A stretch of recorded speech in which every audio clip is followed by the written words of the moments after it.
आता बातमी पुण्यातून विमाननगर परिसरात हत्या झालेल्या शुभदा कोदारेच्या हत्येचं सीसीटीव्ही आता समोर आलंय। पैशाच्या वादातून शुभदाची हत्या झाली।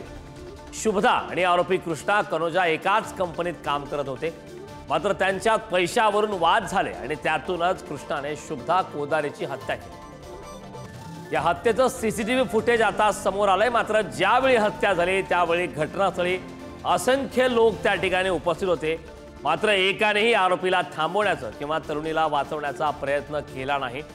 तरुणीवर सपासप वार होत होते, मात्र पब्लिक थंडगार होती।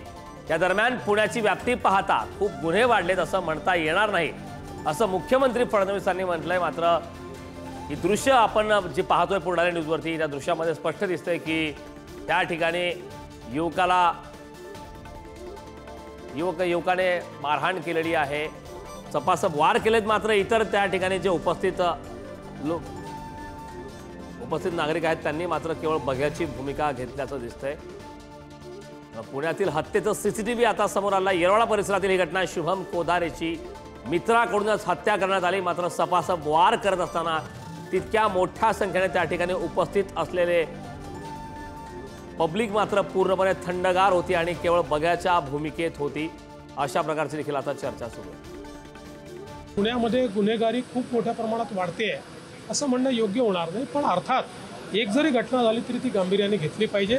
अशा काही घटना घडत आहेत त्याच्याकडे आमचं लक्ष आहे।